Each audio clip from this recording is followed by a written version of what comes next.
energy, but he's not here today. Got some teeth pulled, so while I finish up the setup here, we'll figure we'll get this thing running and get the show going. Just got to wait for it to pop up live. So, and if my phone those any notifications, I am sorry, because it is off my phone today. There it is. Don't want that to kick in. Let's get this all set up. Bam. Bam. Bam.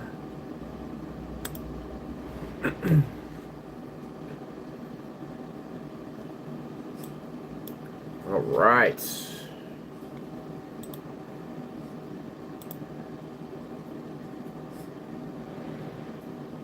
And we are good. Post is made. Computer up is running. Got to get our stuff. This is what I normally do on the back end while Tula walks around and makes noise. So let's see. He's probably going to join very drugged up. So might be entertaining still from where he's at. So we'll get the computer down and ready. Don't worry, Arturo. They can't see you. What time are you going to start? I'm started. Oh. Don't worry. You got some time to eat still. We'll be in. We're going to go do shop updates first. So what's going on, everybody? So again, if you're just joining, Tulo's not here. So you get me through the whole way. We're just going to run through real quick. Give some time for people to jump on. Yes, sir. Matt, there she is. Just waiting to be clean. We don't want to clean her too soon with the weather, just in case we had to pull her outside. So she is ready for you, man. What a journey that one was.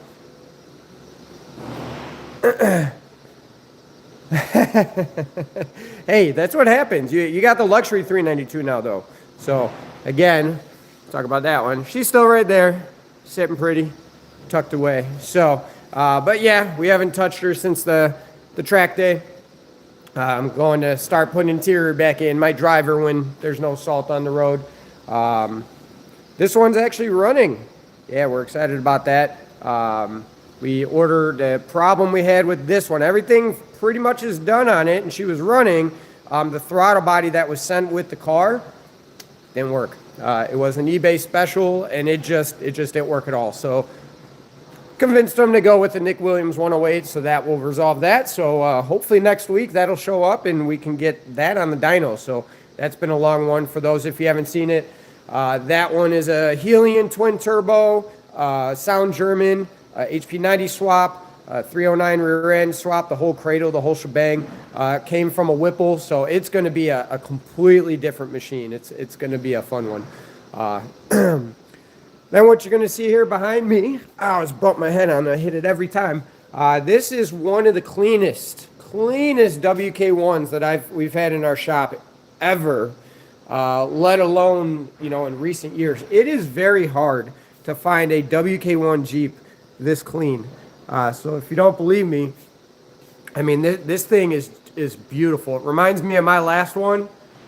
It's super clean. And as much as it stinks to try to build these things, I still love a clean WK1. And like I said, we'll walk through again. This time I won't smack my head, but there is not a lick of anything on here. I mean, this is standard surface rust on the non-stainless parts, but I mean, look at that. Look at the points, man. It's just, this truck is just beautiful. So it was built by somebody else. I don't know if Tulo's jumped in a little bit. Built by somebody else, and it had a ton of issues. So, one of it was the header was warped, so we had to get that warranted. It wasn't even flat. Put a straight edge on it. You could see it. A couple things were loose across the board. If anybody doesn't know, on the WK1s, the front differential bushing is known to go out. This thing was non-existent. So it still has, the age to it, but we're going to make it right. It wasn't running because the starter on it was bad. So they came to us. We tried doing a compression check, and yeah, one crank over at all. So this one here, you guys have seen it for a while. This one, I don't know if you're in here, Damon, but it's a beautiful car. Sadly, we didn't build it originally. This one went to another shop long time ago. I mean, the motor in this is old, but it's forged. It has a Whipple on it. It was one of the very first Hellcat-driven Whipple 3.0s on a 392 car.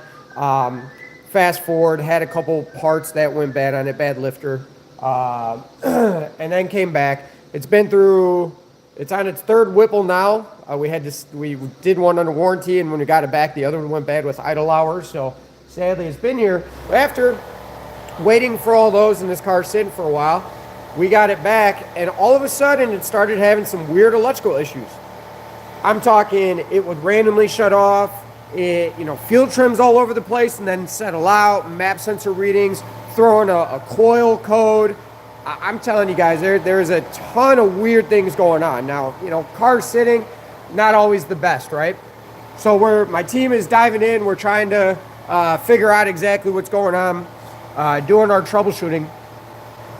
A while ago, I mean, over the years, I've seen some crazy things. So, ironically enough, I came up with the idea of, hey, we had an issue where we swapped a PCM on it, so the tune started fresh.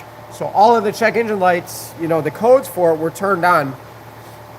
And I wanted to check and made sure that the exhaust valve codes were on. So the U1113, the U1140, and I wanted to see if those codes would light up. And sure enough, they did. Now, I don't know if you've ever heard of this before, but all of the electronic issues, we'll see if we can, yeah, I broke my thumb. You can see right there, corroded plug, right? Same thing on the other side. That one actually, plug stuck inside because it's so corroded. All of the electrical issues this car's been facing are caused by those corroded plugs. And I've seen this before. I've actually seen the U1113 and the U114 code thrown for exhaust valve. I've seen it take out fuel pumps. I've seen bypass valves on Hellcats not work.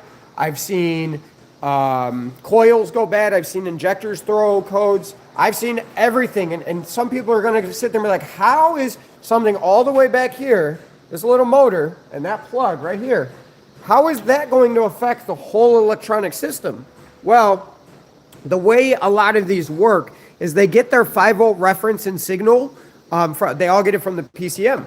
So those back there get their signal from the PCM. So when there's corrosion there and it grounds out one of the prongs that's going to the 5-volt, that can affect anything at all.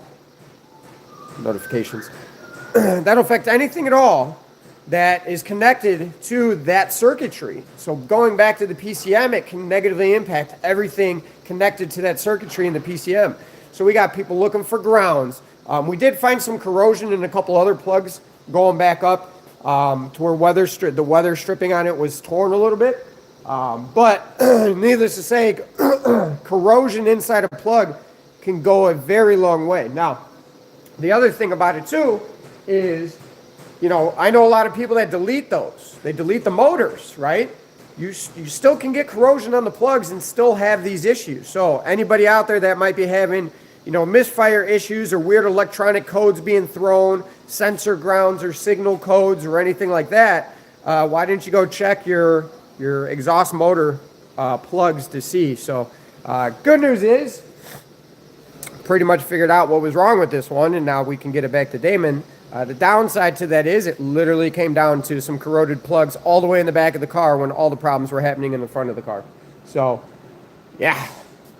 So the things we go through, right? And honestly, it's one of those, it just happened by accident once that we found that in a car that was having electrical issues before. So it's just one of the things we've seen. And fortunately, with the new PCM, we were able to see what codes were turned off previously versus not. And sure enough, the exhaust valve codes are turned off. I said, why were they turned off? I didn't turn them off. There's exhaust valves on it.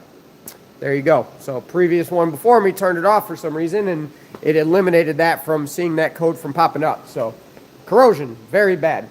So another extremely clean WK1. I know he talked about this one with the motor behind me. So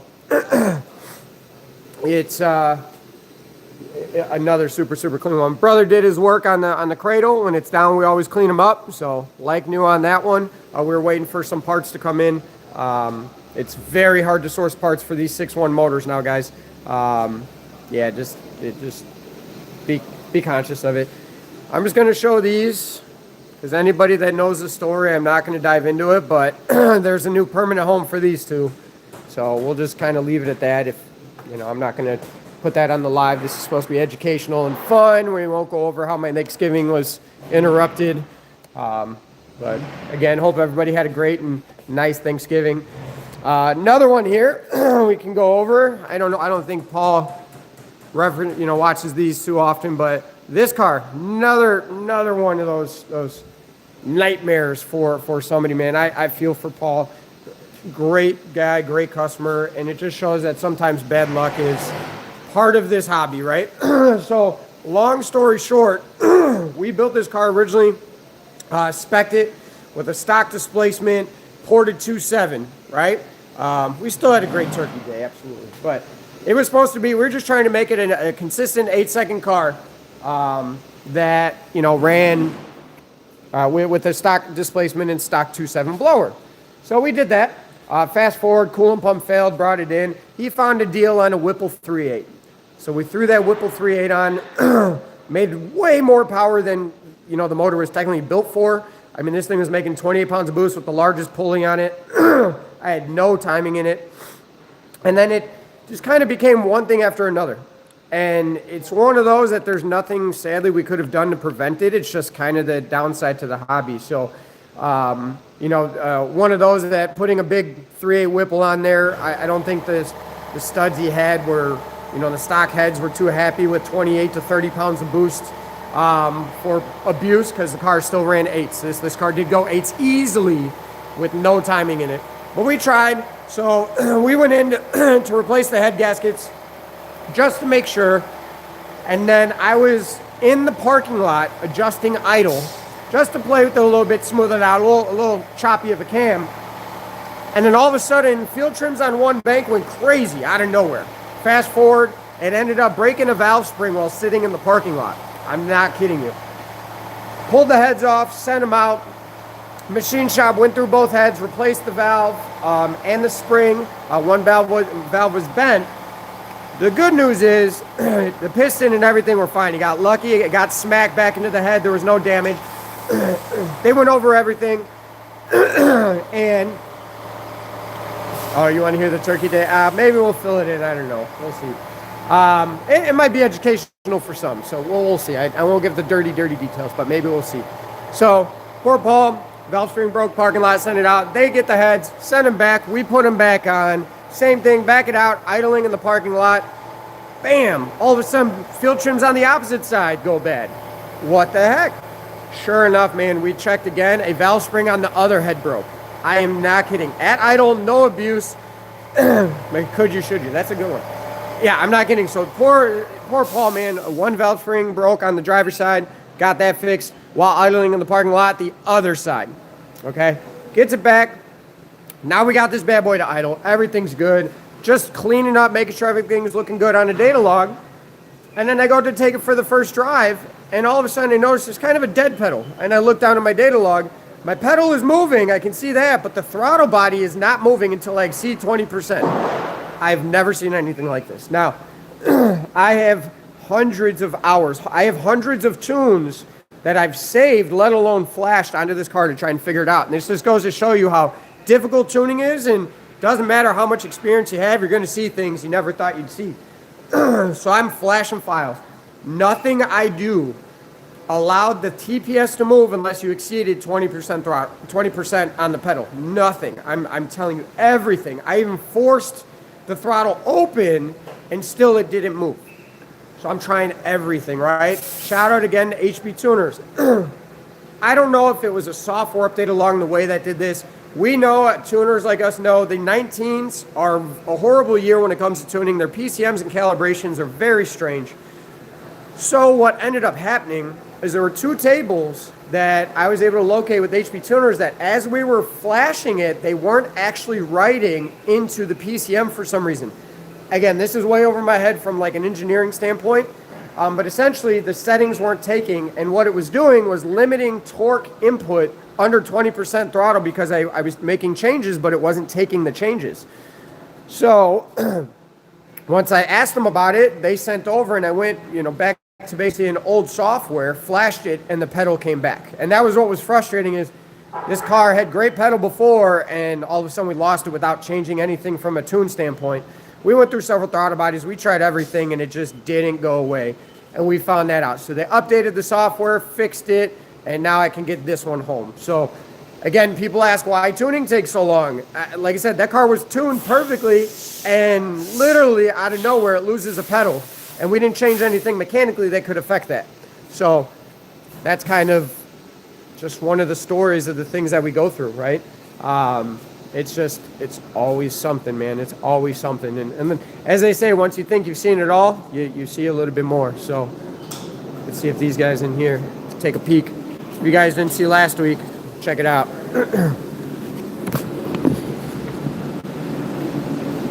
CJ looks really small in here, but this is... You look really small in there. Bye, CJ. So, what that is behind me as I walk away, guys. Shout out to my landlord, Mike Post, owner of Dyno Tune MP. We, for a while, have been looking for expansion because of these things. They're just, we're fine. We're getting to a point, one of those growth points. We're looking for more machines, and we needed more space, right? Because Satera's here, Billet's here, and Billet's growing, Satera's growing, and you got two businesses that run into each other. So we hunted, man. It was a ride. I'll tell you that. Anybody that's looking for commercial real estate, I mean real estate in general, but commercial real estate, it's the hoops, the loops. The highs, the lows. I mean, we got told by several places they were interested, and then they found out about the dyno, and they say no, and just trying to keep the family together instead of separating the business. Well, Mike stepped up big time, and we added another 2,500 square feet onto the back of the building. So essentially, Billet Evolution is going to have its own home back into that space.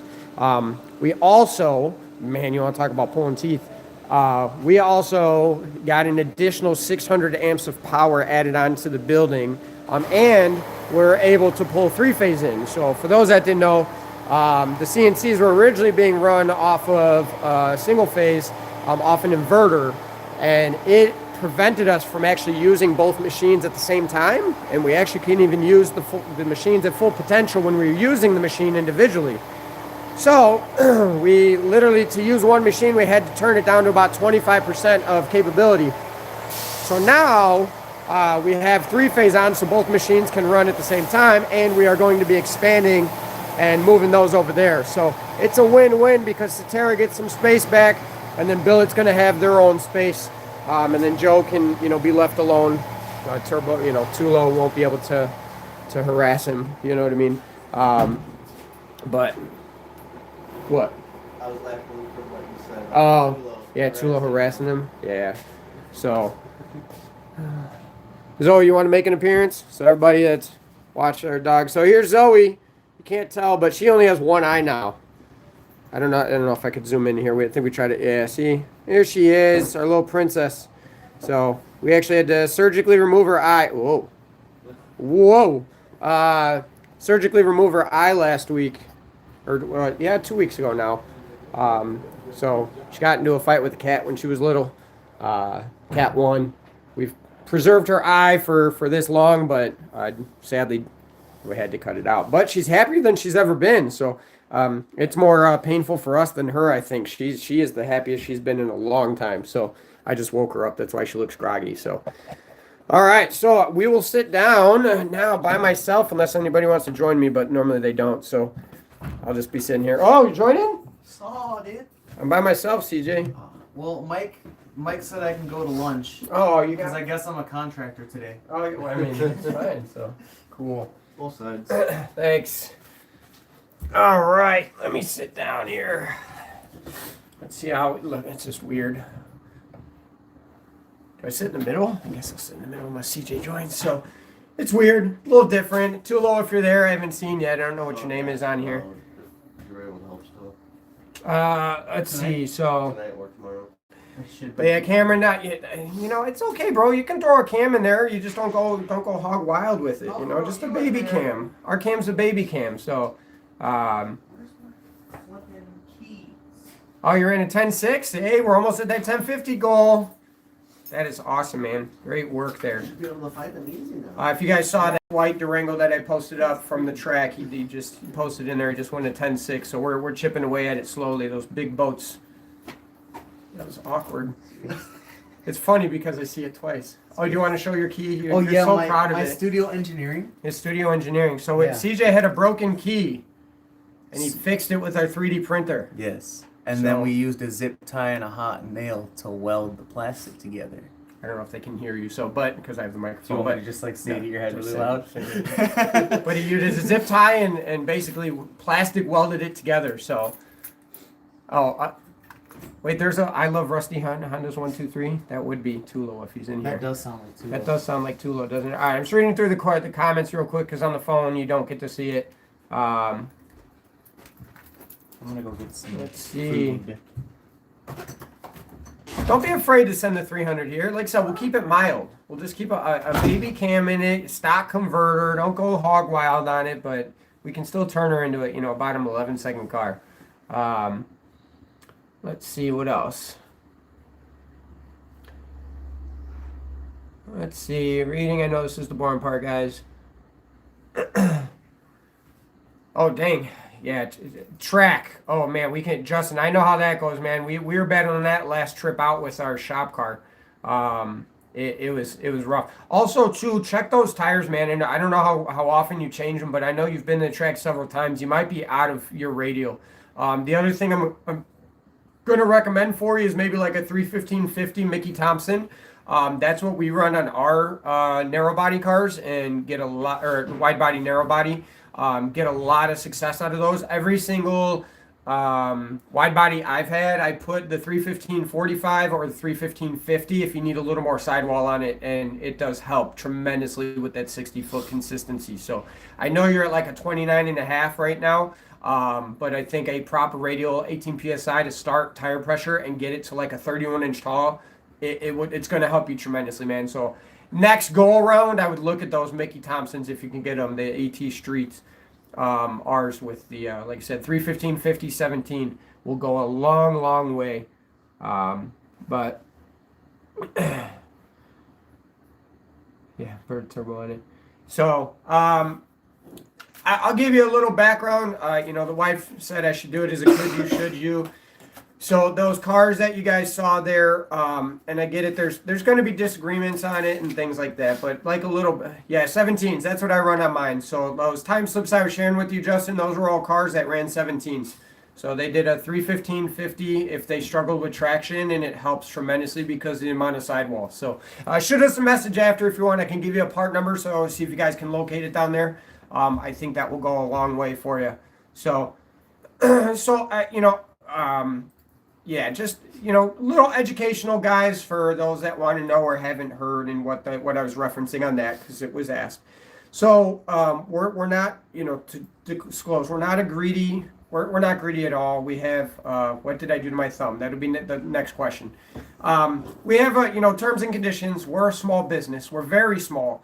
We have a very small parking lot. We have very limited spaces. You guys see us walking around and jumping over everything. Hence, we're expanding to try and gain more space back. But we're a small business. And what we rely on is obviously you as customers, right? Oh, see, that's your choice. Justin, that's part of your battle is being an 18, man. That's tough to get that to hook. That's not a lot of sidewall. I know you got a 325/45, but that's still, I'd strongly recommend, on the wide bodies, you don't need a short end link or anything, but if you can get yourself a 17 by 10 or 10.5, 11 around that range into a 315/50, I bet you're going to see a noticeable improvement on the 60-foot, my man. 18s are just tough, especially your power level where you're at, and that's why we're struggling with the 60-foot. So I know you have to feather it and kind of roll into it now as is, but you make a tremendous amount of torque, especially with the nitrous. So my recommendation would be to find a 17-inch rear with a 315/50 Mickey Thompson ET Street. Give it a shot. But again, if you need the part number, whatever, let me know. So back to what I mentioned about those cars on May Thanksgiving. So we have our terms of service. We rely on payments from our customers. Part of what we just so you know, pay our employees weekly. It's beneficial for them. It's easy for us to maintain. But that being said, as we work on a vehicle throughout the week, we request payment for it. And what happens, and it's crazy this is something newer for us, so we're learning as well as a company and how to address it. But we have practices and things in place based on our terms of service. So basically, long story short, yeah. Okay, so yeah, the 17 is going to be your better bet, but I would look into a Mickey Thompson for sure. But again, we'll talk about that more in detail. So, we rely on payments, right? We rely on communication, and our space on the property is very limited. And we do have storage policies, and we have late fees, just like any type of business, in which if we don't get paid on time and we lack communication, we start to generate storage. We also have late fees where if an invoice isn't paid for a prolonged period of time, we generate late fees. I mean, any business out there does it. It doesn't matter who you are, what you do, it happens, right? It's just standard operating procedure for business. And I'll be honest and transparent, those are in place to attempt to prevent invoices from going unpaid for a long period of time, because it can add up fast. I mean, storage on a daily basis adds up fast, right? Late fees that compound over time add up fast. Look at a credit card, look at a mortgage, look at a car payment if you don't pay them and what happens, right?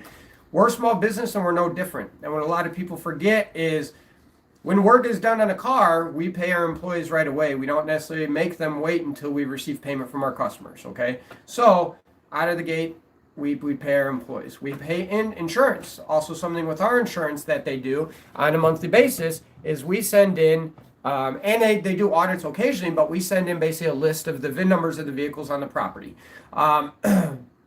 Yes, we don't own the property either. We do rent the property. There's also another business here, so they have space as well. There's actually somebody that lives on the property, so we have limited space.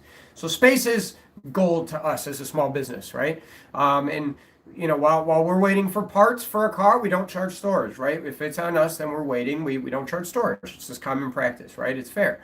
But once the job's completed or work is done, we expect payment for the work that is done. One, like I said, we pay our employees right away. We don't make them wait. They deserve to make a living for the work that they did, and we deserve to collect the money for the work that was done. So we send weekly invoice requests out to, or sometimes longer depending on when the work is done, but generally we, keep our customers up to date.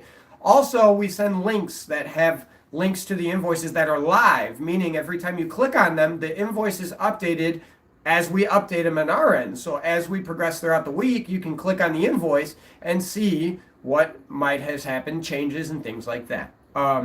So what has happened new to my business, and this is actually one of the questions about being a business owner, but I have a large group of people right now that haven't paid their invoices. Now, this isn't it's a week behind or anything. I'm talking months, some exceeding a year, some upwards of 3 years.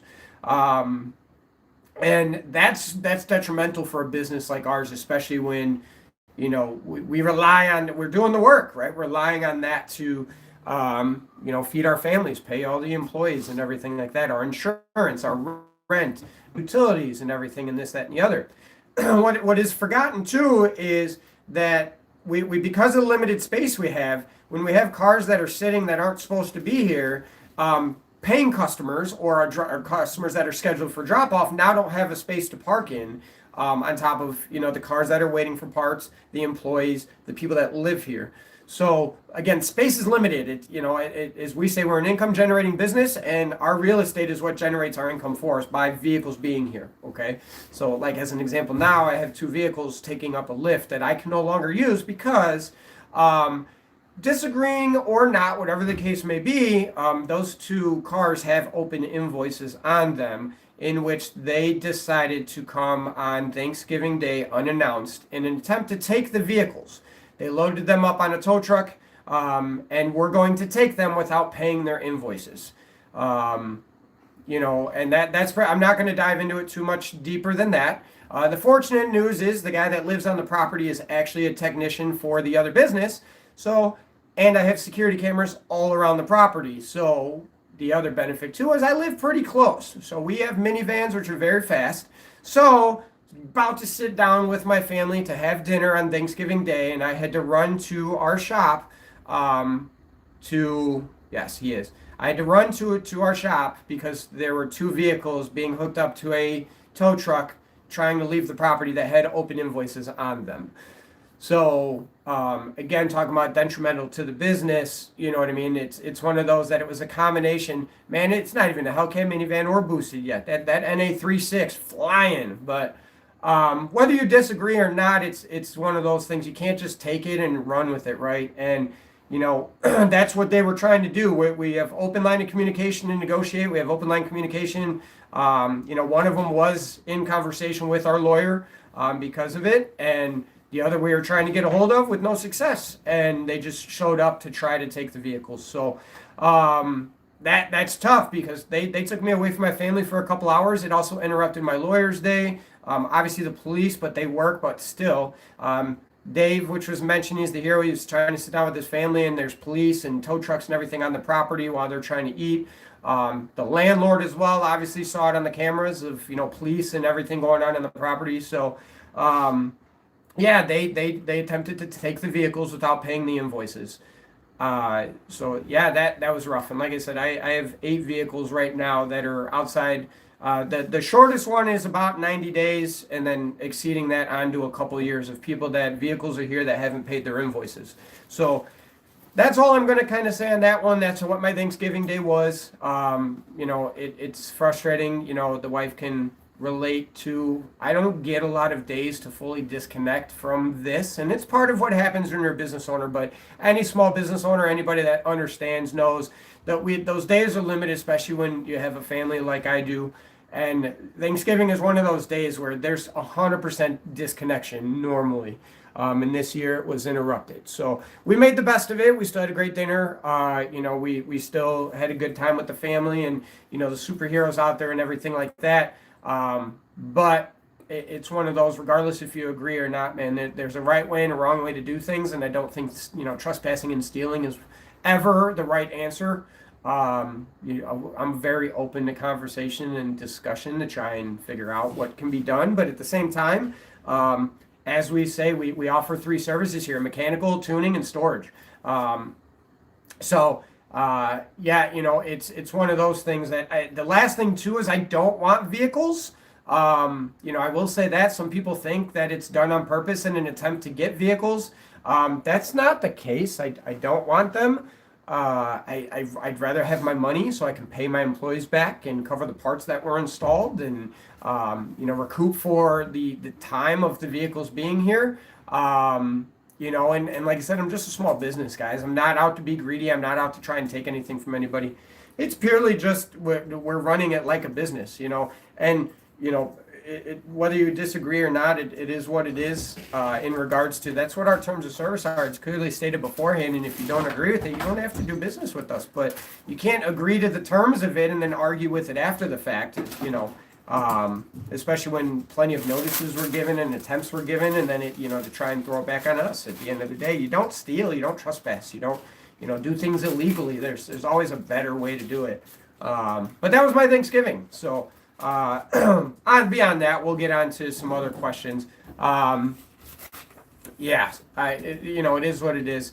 I'm not, again, they might not agree with what the invoices are, but I simply just followed the policies and rules that are in place. I didn't inflate anything. It's just kind of how it is. You leave a balance go up past due for over a year. You leave a vehicle here for a prolonged period of time without communicating. I just think it's kind of fair. I mean, you look at, you know, I use the reference like O'Hare, right? You park at an airport, they charge you. You go to a zoo, they charge you to park. You go to a storage yard, right, where your vehicle gets towed, their storage. Anywhere you go that involves that, when that's not their like main source of income, they generate, you know, they charge you to utilize that space. It's no different here for us. So it's not put into place in an attempt to get vehicles. The only reason I would ever go after a vehicle is an attempt to recoup the money that's lost.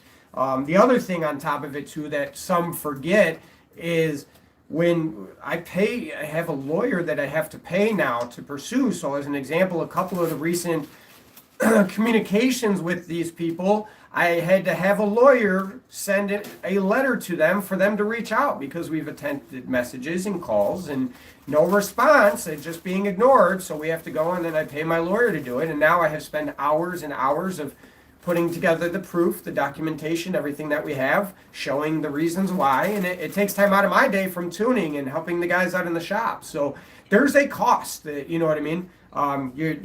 You forget that, like I said, it's not like the guys don't get paid. It's not like the parts aren't in the car. That's all there. So that left my bank account, and part of, as a customer, you recoup a bank account. It's just how it goes. So, yeah. Yeah, so you would think it's pretty simple, but yes, basically what it was is we sent letters from my lawyer stating that if the invoices weren't paid, we would, submit for mechanics lien, which we would get, and then essentially take ownership unless they paid it off. And their solution to that was they tried arguing a little bit back and forth, and then they tried stealing them. That's what happened. So again, now, yes, space is limited, so because of that, I don't trust leaving them in the parking lot. So now 2 good paying customers lose the ability to park their cars inside, and now these are stuck inside. It's kind of a domino effect to everybody. So from a business owner standpoint, or anybody interested in opening a shop or anything like that, this is something that you have to deal with that's not talked about publicly. Well, guess what? I'll do it. Whether you agree or not, it's I'm not the only one that does this. I'm just a little more open than most when it comes to that. Is so loud. Scoot over. Oh, you're joining? Yeah. Okay. It's full and now joining after he made all the fuss. I'm not full, but We got, some people submitted some questions. Like we said, this is going to be an open Q&A, so we'll throw it at CJ too if anybody has questions for that. If somebody asked, I did, with the police, we did tell them we were going to arrest them for theft and trespassing. I decided to drop the charges as long as they left the vehicles behind. So I'm not a bad person, guys. I could have had them arrested on Thanksgiving, and some probably think I should have, but I didn't. So, I'm some. Yeah, so I didn't. The cars are here, and now, sadly, sorry to whoever it may have been, 2 of my customers no longer get the ability to park inside because of it. So this is kind of one of the things that is not talked about a lot in mechanics or the industry, but it is more common than you guys would think. And it's just added to the list in the bucket of what we have to do on a daily basis. So they're excited to see your face. Jeff's always excited to see my face. Hi, Jeff. How you doing, Pookie? Yeah. So we're gonna go through the questions. These are generated by people that commented on the post we put out, stuff from old YouTube videos, old posts, questions we've gotten emails. So you guys can throw others out. Like I said, it doesn't have to be car related. If you want to get personal and get to know us better, it's open forum. Tulo's not here, so we got to make it interesting somehow. So just throw them out there. It could be personal, business related, build related, whatever the case may be. I'll ask the first one. What did I do to my thumb? So, for those that don't know, most of us here actually play on an adult male flag football league. So it's a 8-versus-8 full contact flag. I've done it for over a decade. I've played football since I was 7 going on 8. So football is a big part of my life. And I'm getting old. And my body can't take it. So you guys might remember last year I had surgery on my thumb about this time. I separated my shoulder last year. My brother, we call him Coat Rack because he's getting old too. Funny enough, this happened on the football field, but it wasn't during a football move. I attempted a flagpole and was laying on the ground, and Cam, actually, our manager, old man here, he's off today, he kicked me. He went to kick me. He was falling backwards, and I put my hand up to block it, and he kicked my thumb and kicked me in the face. And I actually tore the ligament that goes on the top of your thumb. So I have to wear this for 4 to 6 weeks to hopefully prevent surgery. Kind of a big blow because I'm the QB1 until we get a QB1. So our team kind of lost the quarterback now because I am a lefty. I tore the ligament in my thumb. At the same time, I found out I did dislocate this finger. It was 90 degrees the week before. I popped it back in place. That one's okay, no permanent damage. I tore the ligament in this finger. I have a bone bruise here, and I did fracture my hand, and this was all within the last 4 or 5 weeks. I like Jeff's recommendation about cars. What? Tell them to arm wrestle CJ. They win, they get to stay out. Yeah, there you go. So yes, I tore the ligament on the top. It's not a full tear because I had a little movement, so they're hoping that it heals by locking it in the up position. So we'll see if that comes back. So that's what happened to my thumb. So first question beyond something personal about my physicality. If I can just have the tuner turn off MDS, why would I need non-MDS cam and lifters? So what that's in reference to, I guess a kind of a could you, should you. Could you just go into a tune? Bro, I'm old. Absolutely. I'm like almost Tom Brady old. Anyways, so, not quite. Closer to Aaron Rodgers. No, Matt Stafford. There you go. Matt Stafford old. Matt Stafford. Matt yeah. Stafford old. I can still do it. It's still fine. It's okay. It works. I can actually. Doctor said I still can play football too, so it's fine. It's fine. So could you just turn MDS off without removing the MDS components? So yes, you can disable it. It's fine. There's no negative harm. It's not like by just disabling the tune that there's going to be negative impacts. The mindset behind removing the MDS components is they are more prone to failure in regards to the lifter tick than the other components. It kind of amplifies the risk. It amplifies the risk of developing lifter tick. So that's where the confusing part kicks in of like what actually is. Does just turning off the MDS system prevent the lifter tick? It does not. So that's more of where the clarification piece comes in. It's not required for you to remove the hardware. You can disable it if you want to get rid of the feature, which then prevents the disabling of the lifters from the oil standpoint. So it prevents that system from ever working. But the components are still there if you're concerned about the lifter tick coming into place. Okay, so it's not required, but the true thing is disabling it doesn't improve the reliability in any way, shape, or form. So it just removes the feature from enabling. So, but that's a good one. So next, does the 5.7 cam and lifters have the same problems as the 6.4 cam and lifters?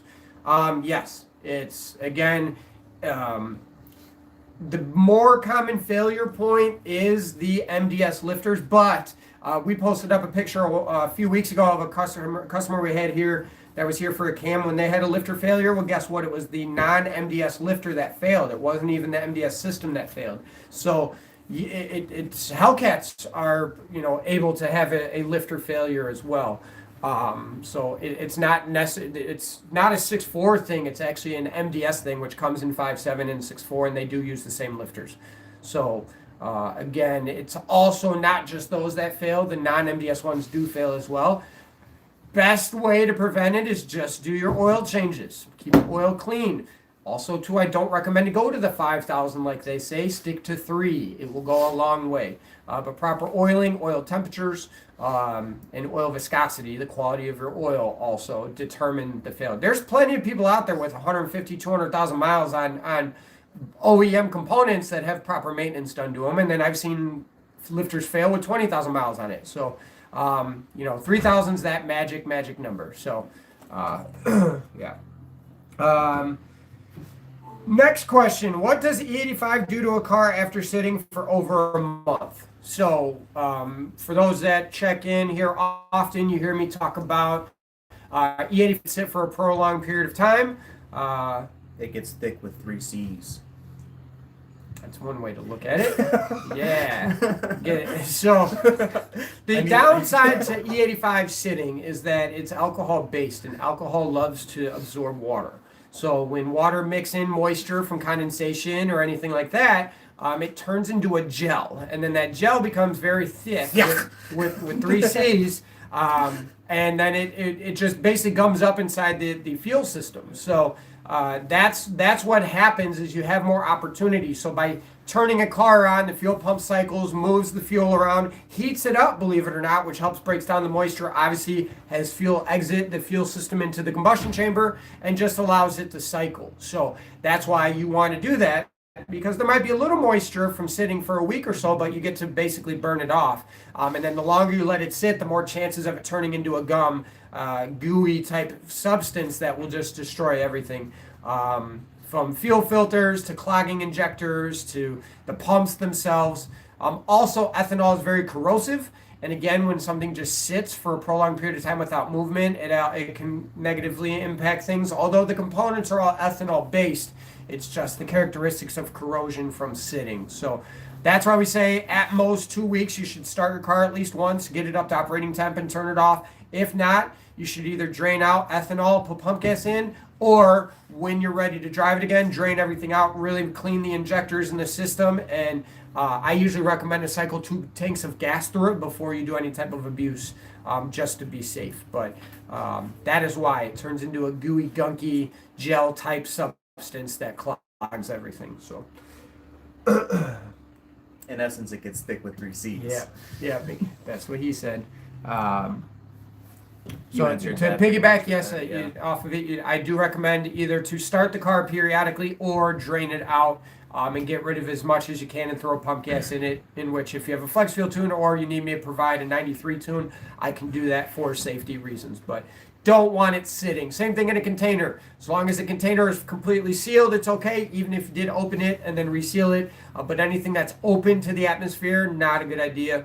And generally, I would recommend to use or toss out, ethanol-based fuels that sat for longer than 6 months, even once the container is open and closed again, because there still can be moisture that generates. So, good one. Next, Hellcat blower on a Forge 5.7 non-VVT block issues. I don't know what that means. Is that what the question was? Mm-hmm.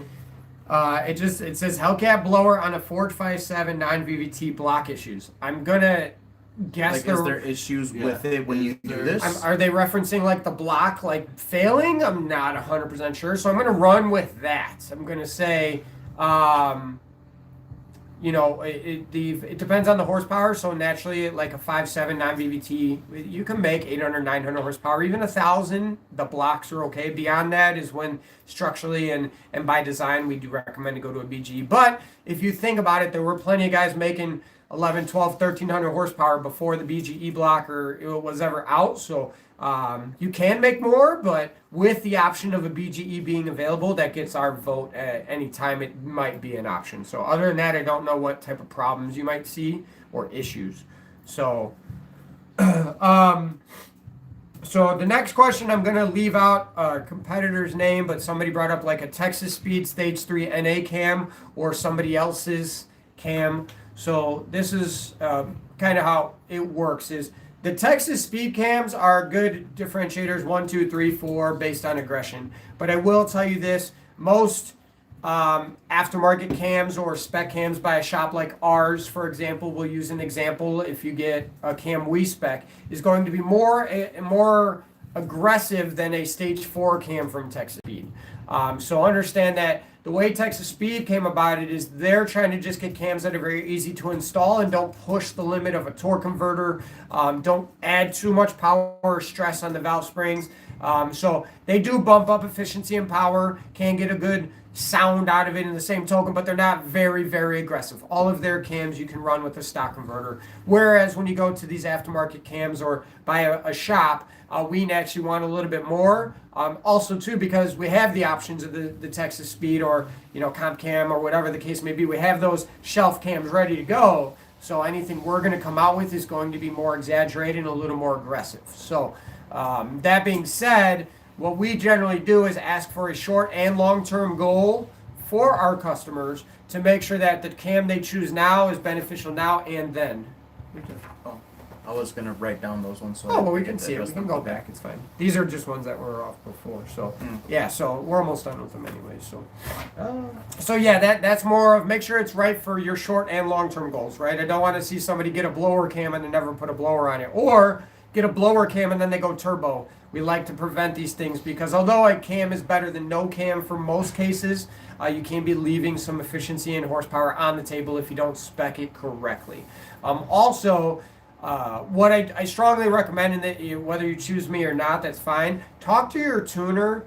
I would say that's a better question of who is going to be tuning it after, so that way they can help you build the roadmap completely. Because just because somebody on the internet goes, oh, this cam is better than a Texas Speed Stage 3 cam, and you buy it and then find out you needed a 3500 stall converter to make it work, the internet's not always going to tell you everything you need to know. They're just going to say because they saw somebody say it, or they know their friend has that cam and they don't know the full details on it. So that's the thing. The other thing too is a lot of people think that the custom cams are better than the off-the-shelf cams, which that's not always the case either, because an off-the-shelf cam has proven results and then is repeated. So as an example, the Satan Staff camshaft, the one we put in all our 392 builds, is not a custom cam. We call it custom because we design it and spec it based off your overall build, but the specs on it are the same in every 392 that we do. So technically I could call it an off-the-shelf cam because we use it every single time when the specs are around the same, you know what I mean? So it's one of those, really choose your tuner first and let them guide you on what would be best for your short and long-term goals. So another 5.7 one, what is required to put a Hellcat blower on a 5.7 when currently has a 6.4 intake and injectors? So putting a blower on a 5.7, putting a blower on a 6.4 is exactly the same because you remove the intake manifold. So that is gone. You need the blower, the fuel rails, obviously the injectors to handle the boost that you're going to be adding, but you also are going to need a complete adapter set because the bolt pattern for a Hellcat blower does not bolt up to a 5.7 or 6.4 head. So you need the adapter plates. Then you need the adapters for the pulley routing because you change the pulley, the belt routing for that as well, because obviously you're adding a supercharger into the mix. So you have to get that. So there are several shops out there that sell adapter kits and Hellcat installation kits. What I will say to anybody that might be thinking about that is I know this supercharger itself looks very attractive because you can find them for very inexpensive, but once you add in all of the pieces that you need to make it work correctly, you're better off buying a supercharger that's already specified for that setup. So that's usually when you spec it out in the end. Sure, it might be a little bit more if you get a Magnuson 2650, which is a bigger blower, which will flow better, or a Whipple, or a ProCharger, or a Vortec.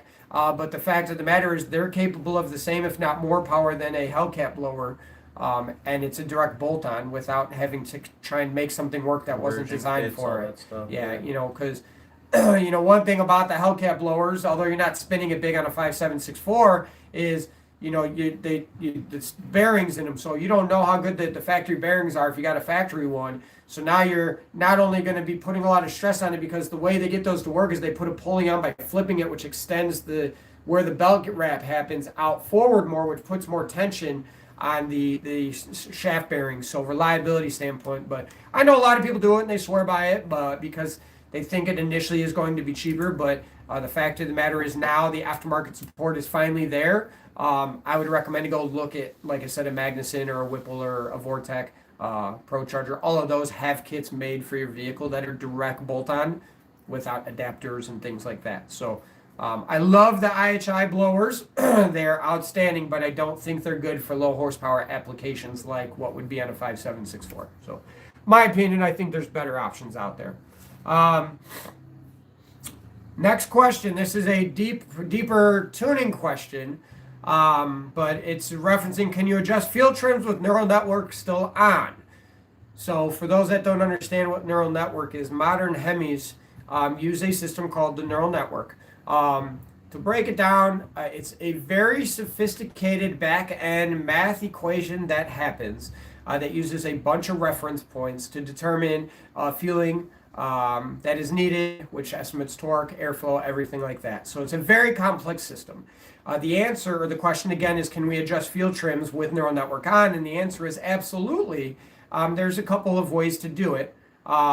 The most basic way to do it without diving into complexity is with just injector data, because VE and those tables, speed density and everything, are disabled when neural network is on. So I've seen a lot of guys leave a neural network on and change the VE tables, and it doesn't do anything.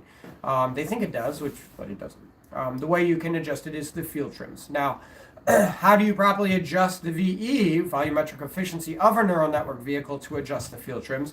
HP Tuners has an outstanding tool called the Neural Network Trainer, in which it does allow us to manipulate all of those back-end calculations accordingly based on the inputs that we put into place. So the answer is yes. There's actually multiple ways to manipulate the neural network in an attempt to dial in fueling. And I do understand from if you want to be politically correct by manipulating injector data to achieve correct fueling, that is what some would call not the correct way to manipulate the tune. I understand where and why they say that, but the fact of the matter is it works. And if you do it correctly, you still can have accurate torque outputs. You still can have accurate train settings and throttle control and things like that.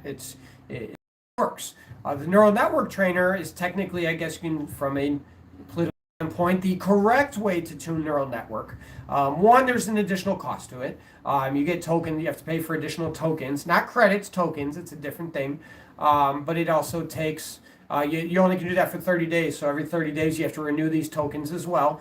So it can get very costly. I have tuned vehicles both ways, and I will tell you this. If you review a data log from a dozen of the cars that I tuned, all side by side, and I told you that 2 of the cars, let's say, had neural network turned on still, and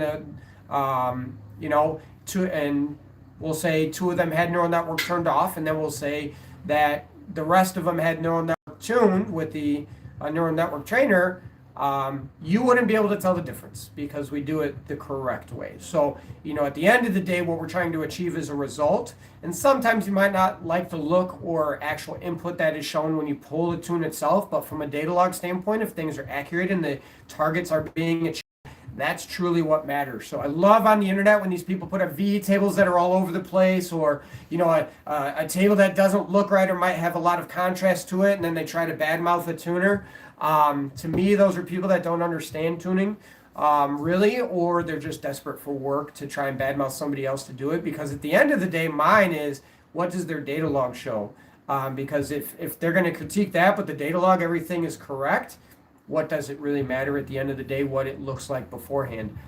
That's just my opinion. At the end of the day, if I'm getting the fueling I need, the timing I need, the airflow is correct, and the torque readings are in line, and so that allows the transmission to do its thing, that means that it worked. So, but good technical question. Yes, you can adjust fuel trims with neural network on. There's not a problem, and I'd say 80% of the tunes we do have neural network still enabled. So, yeah. It's a good tuning question. That next question is giving me a headache. Oh, best headers and muffler without having to do long tubes and pass emissions. Do they mean catback? Like what catback is best? So I guess we'll swap the word headers for exhaust manifolds. Maybe. Yeah. Okay. Yeah. So emissions, it's a very, very touchy subject. Okay, so per my terms of service, we build off-road used vehicles only. So if you choose to use them on the roads, it's up to you. So when it comes to emissions, what I tell my customers is every modification you do to a vehicle could inhibit you from passing emissions, especially if you change anything that contributes or connects to your emissions devices, aka if you change your catalytic converters to high flows, if you change your injectors, if you change your fuel system as a whole, cam profile. There's a lot that can go and inhibit it, and part of the reason is Dodge is very touchy, very, very picky when it comes to emissions monitors readying up. They rely on drive cycles for the conditions, and they're very specific drive cycles as well. So in a question like this, I'm going to say what best exhaust manifolds and mufflers, what are the best ones without having to do long tubes so that they still can pass emissions. So there are things called shorty headers out there, which are basically tubular short manifold exhaust manifolds. So means they bolt up to the same spot as a factory cat. So the mid pipe doesn't get modified. Basically, if you leave factory cats in place, you have a better chance of passing emissions. It's just because they are designed for it. If you change the location of the O2 sensors and the cats, yes, there are settings we can change in the tune, which we do, in an attempt to allow and still allow them to pass with a long tube, for example, but it doesn't always keep it happy. So from a performance standpoint, most of the vehicles on the modern Gen 3 Hemis now, their exhaust manifolds flow very well. The truth is, like on a Hellcat or a 392, the real reason that we're actually gaining power when we do a header swap is not really because we put long tubes on it, but it is because we remove the factory cat and put a high flow cat in place. Mind blown, I know. But the reason being is the factory 392 and Hellcat exhaust manifolds are essentially a mid-length header when you actually break them down and look at the structure. So they're very beneficial, which a mid-length header optimizes low, mid, and high power, across the power band. A long tube header pushes it more towards high end, and a shorty pushes it more towards the bottom.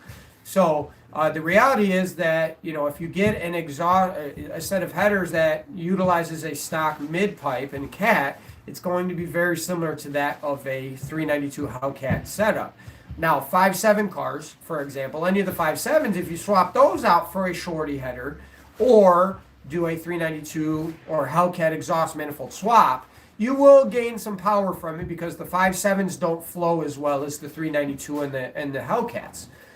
But the reason why 5.7s as well gain as much as they do from headers, where we usually see 30, 40 horse from a long tube on a 5.7, is because you're improving the exhaust manifold and reducing the back pressure from the catalytic converter at the same time. So if emissions is your concern, the only way we can even say you're going to have a chance of passing emissions means keeping the stock items in place. Now, anything cat back, okay? So anything really after the catalytic converter, so the mid pipe back, or after the mid pipe, is purely sound. So you shouldn't have an issue with emissions purely changing your cat back as long as the factory exhaust manifold is in place.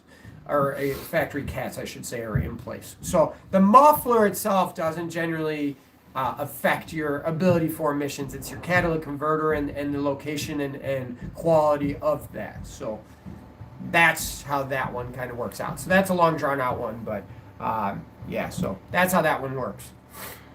That was the next one after that one. Yeah, okay.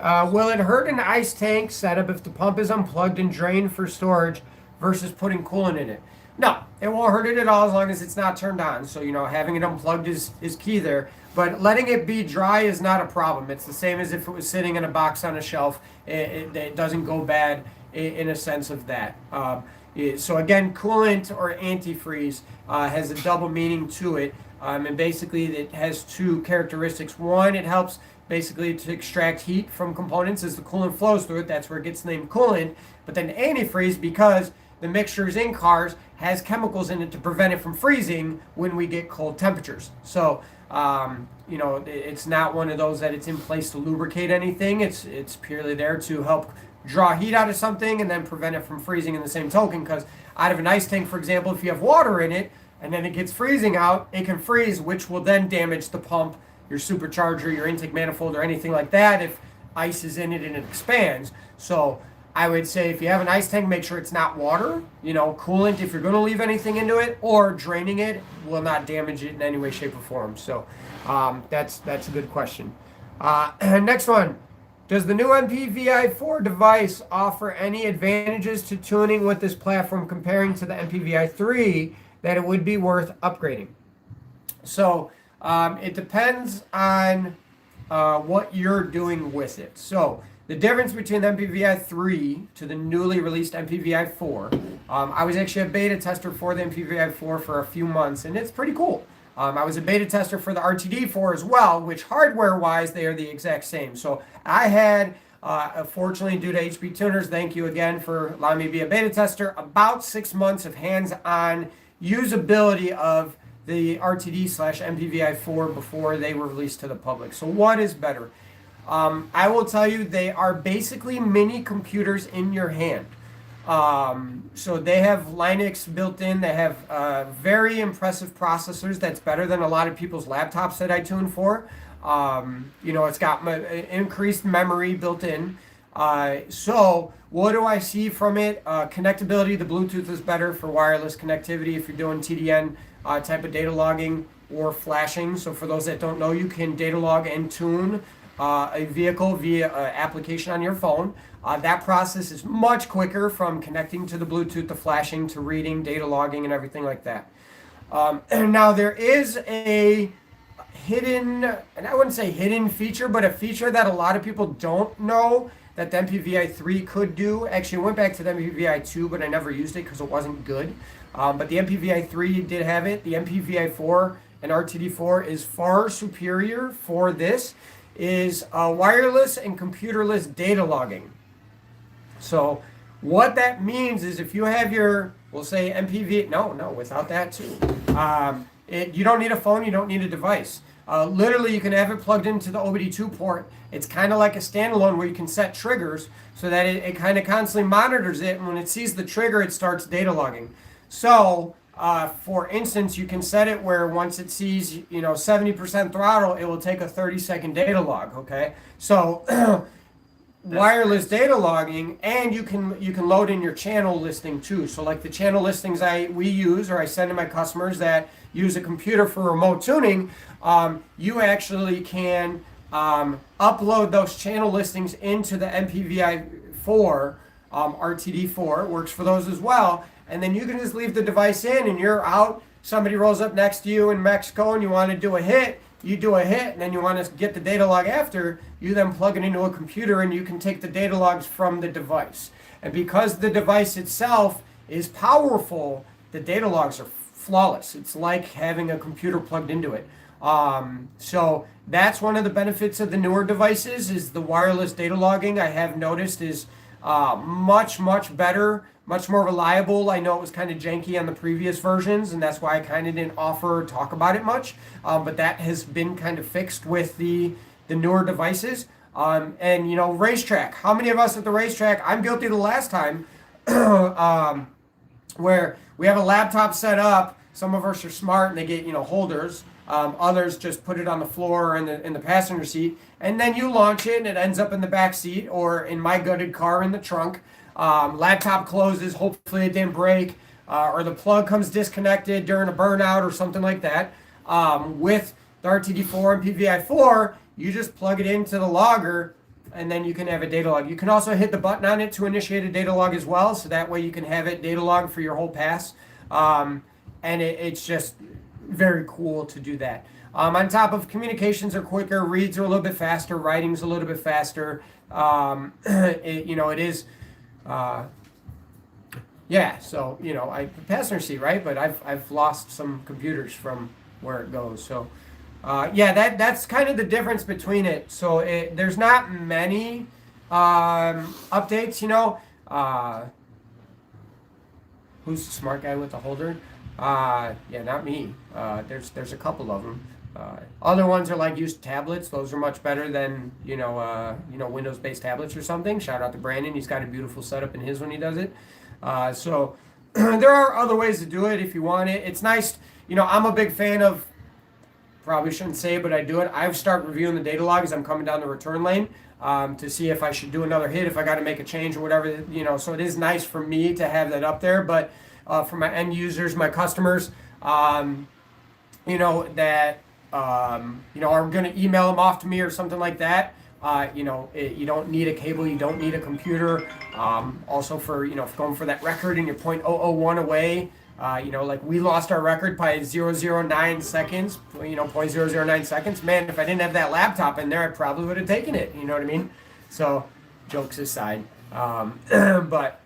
Yeah, so that's kind of the difference between the 3 versions and the 4 versions. Is the internals are just I prefer Boogie.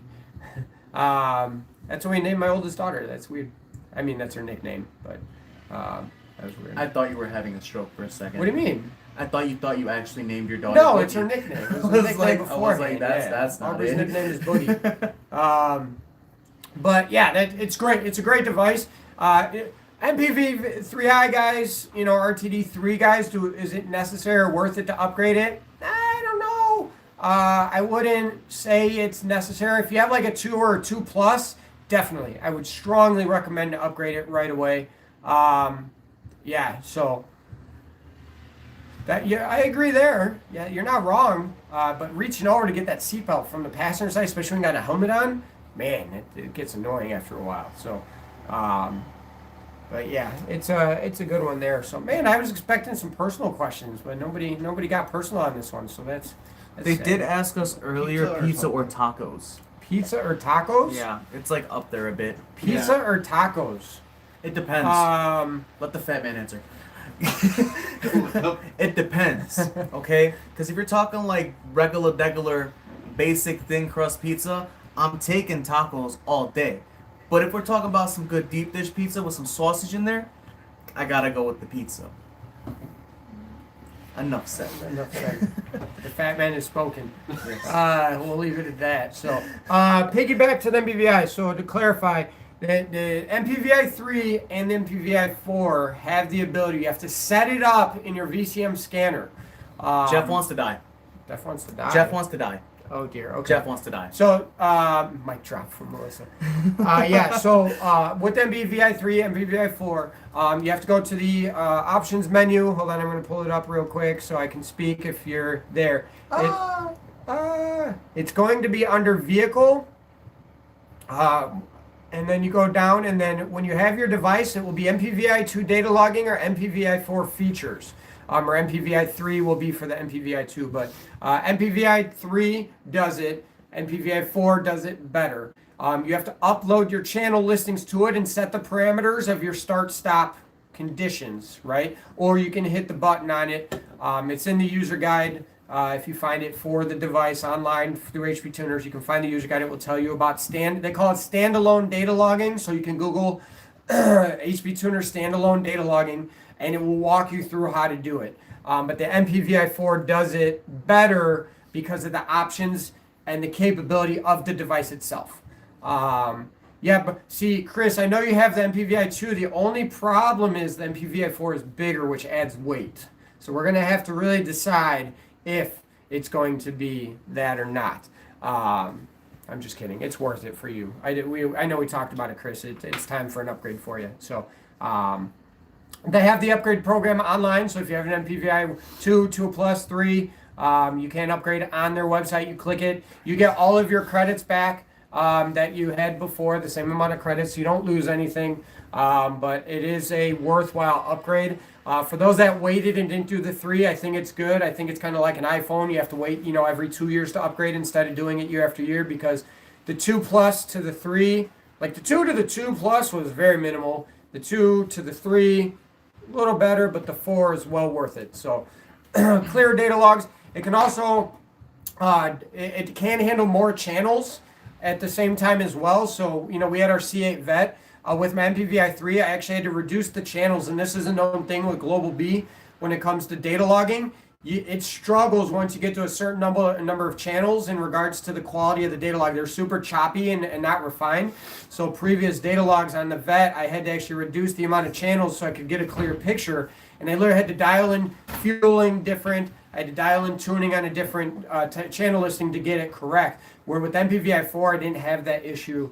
So that was kind of nice to see as well. So it is a far superior device from hardware standpoint.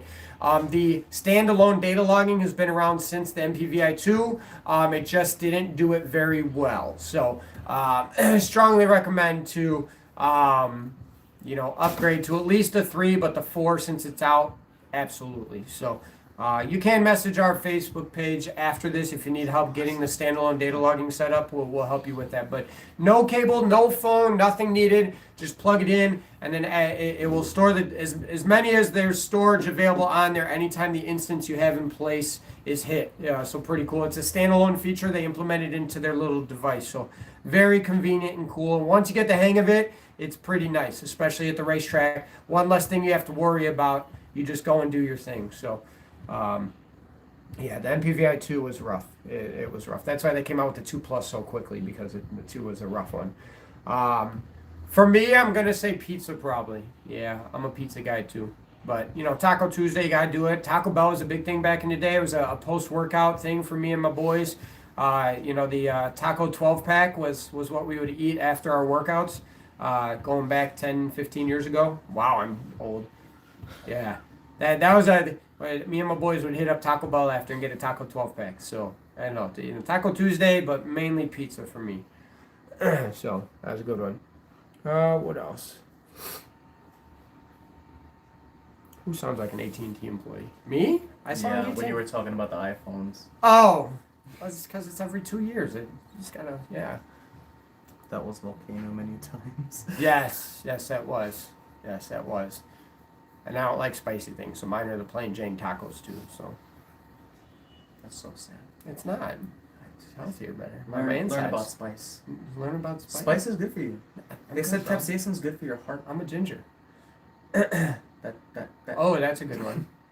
What shop car has been my favorite?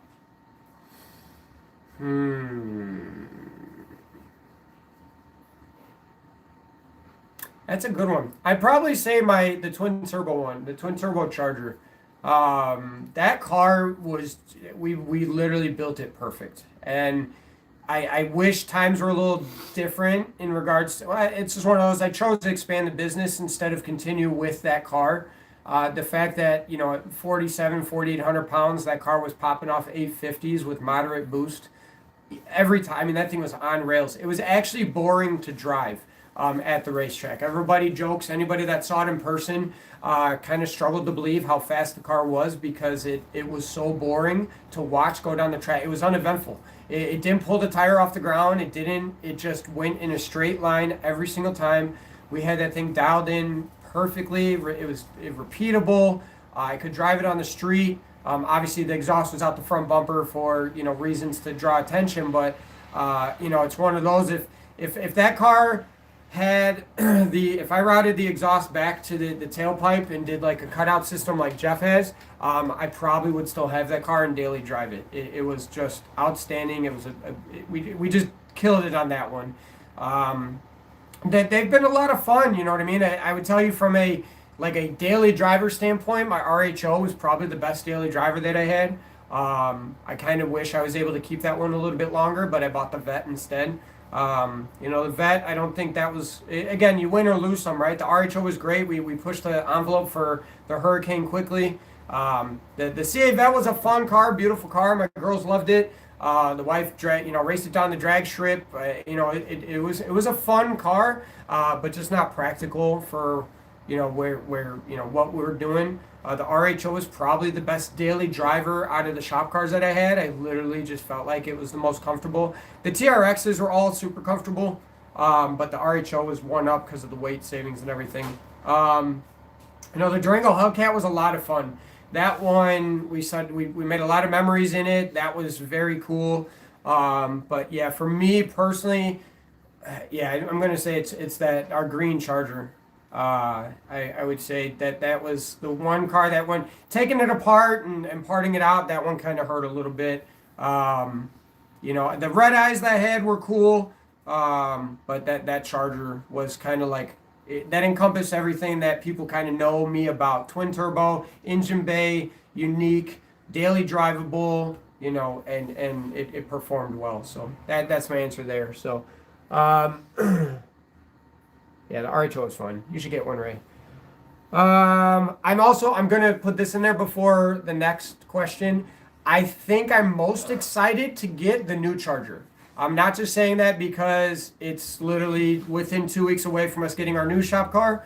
But on paper, it's new to everybody. You know what I mean? We're literally there on inception for it. It's all-wheel drive. It's modern. The look, they've improved the interior. It's turboed already. I love turbos. So I really am excited for that platform and to see what we can do with the platform. So this is the one I'm looking forward to the most. And from a potential standpoint, I really think it's going to be one I keep for a long period of time. Now, I've said that before, and everybody that knows me is probably laughing right now, because I have said that on multiple vehicles, but, Dodge surprises us from time to time, but this is the one I'm the most excited for. The other ones really were business transactions, and I knew that going into it, where it was kind of like this shop car that loved the 392, but it was a business decision. I bought it, wanted to set the record, we built it, we set the record, and now we're putting it back to stock and it's gone. I really don't have that feeling with this new Charger, and it's probably because it's newer, and we're going to be kind of leading the Pioneer venture with it. So I'm really excited for this one to come out. I know it's not going to be the fastest. I know I could buy something else and build it and make it quicker, but that's not what it's about. And from what we do for a living, it gets exciting to see something new, and that's what this is as well. So the guys are looking forward to it, but it's also going to open the doors to a huge customer base that I'm looking forward to helping as well. So that's one I'm looking forward to the most. The TRXs, the Red Eyes, it was cool. The Durango was cool. You know what I mean? But this one I'm very excited about. So we'll see how it turns out. Hopefully I'm not disappointed, but we'll do a review on it when I get it before I take it apart, because we have plans to do that real quick. The next question, ID 1700s versus ID 1750 injectors. What did they change? When would you want to use them over 1300s? So ID 1300s are good. We usually cut them off at about 1100 wheel horsepower. So if you have a goal or plan on exceeding that number just for safety reasons, we do recommend a jump to the 1750. What did they change? It's nothing major. They redesigned their flow a little, the pattern on the end of the nozzle. That's pretty much it. And by doing so, it increased their flow by 50 cc's. Just more modernized technology. So they kind of jump around from the brands they have. So like they had the ID 1000s and they went to the ID 1050s because they improved them. Then they had the X's, then the XDS's, and the X2s. So it's just constant little improvements to the internals that they made. The 1700 was out for a long time, so it was time for a refresh. So similar to the ID 1050 to the 1750. ID 1700, 1750, same thing. They improved the internals a little bit on it, and in the process, just made the spray pattern a little more viable for an extra 50 cc's under max flow. So, which one? It's fine if you're gonna buy a new set. They don't make 1700s anymore, so you get a set of 1750s. That's kind of how that goes. Used market, the 1700s are fine. The 50 cc flow variance isn't make or break for a build. It's just new is going to be 1750s. Newer is usually better. There's a reason that they change things and improve things. So yeah, it's one of those. But if 17s encompass that, 1700s, 1750s, their flow's the same. We make probably right around, I'd say they tap out I'd stop at 1550, give or take. We made 1560 with the tire spinning, so I know the car was going to make 1600, and I had just a little bit more room to go on it. So I would cut it off at 1500, 1550 for 17s before you take the next jump up. And that, that's, we're hoping that they come out with something in the 2000 range again, like they had before. So I'm hoping to see like an ID 2100 sometime soon, because they go from 1750 to 2600. 2600s, believe it or not, I've tuned a couple, do idle pretty well in low pulse width operation. They're very good. You do have to run a little bit lower fuel pressure to start. It does help, with the pulse width because of how small a 2600 has to go, but it would be nice to have something in the middle, because we're starting to see the new 1500 become 1800 is kind of what we're seeing, and I would like an injector that I don't have to jump to a 26 to do it. But yeah, they just changed, like I said, the nozzle on a little bit, just refined it, and anytime they do it, they try to bump them up a little bit. So good question though. Jeff, what is everyone's favorite lunch spot? I don't really think there's a favorite. For everyone? Like collectively, no. Yeah, no. But yeah, everyone has their like favorite spots. I guess. Like AO loves Beef Shack. Beef Shack. Beef He Shack. loves beef. Shack. Yeah. You just let me stop. No, yeah. I'm We're gonna be careful there. We're walking down a dark hole there. Tulo will drop kick a child for Taco Bell. He will, yes. I'm gonna be honest.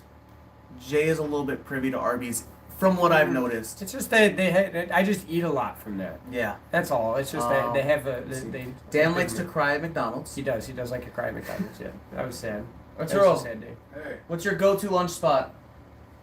Here. See? When you're here for 7 years and you cycle through the same things, you kind of don't get a favorite. Like we revitalized Rosati's or Panda Express? Rosati's or Panda. Yeah, I was just gonna say Panda Express. We just kind of revisited recently, and that's kind of taken off again. So, but Old yeah. man loves McDonald's. Define keep a while. Year. At least until our 4-door shows up. Yeah.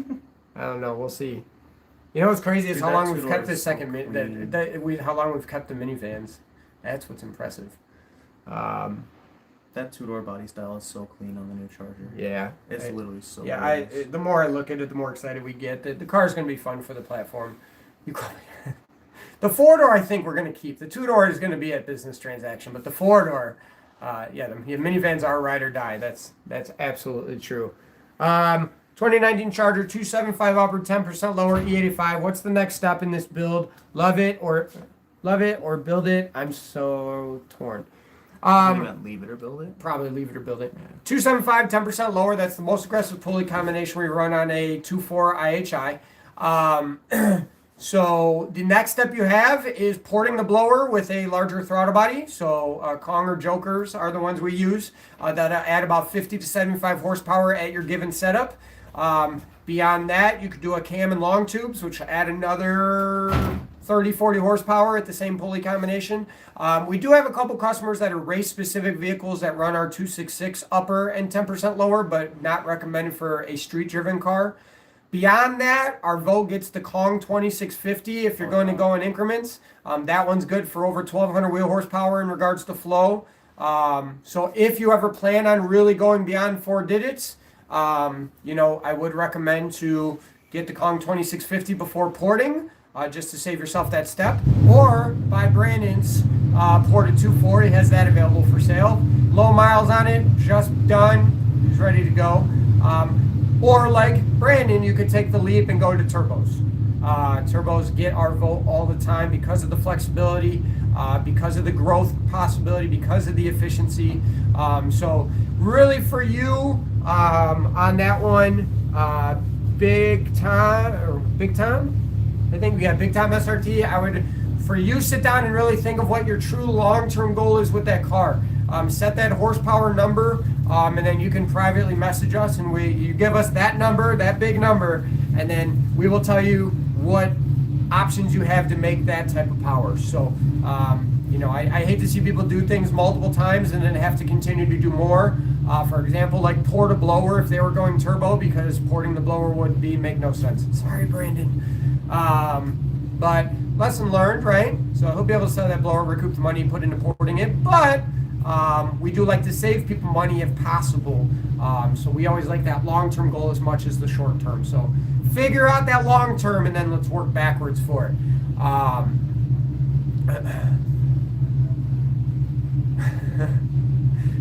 Jeff needs to stop talking smack. Jeff, what? Shameless. He wants to know where he can get one of those super cool Satera Tuning beanies at, and he thinks that my Adidas beanie is not as cool. And you're right, it's not as cool, but you didn't have to say it, Jeff. He just calls you out, bro. Good news is you can message us because we do have an order of shirts, hoodies on the way. I do have some beanies left still.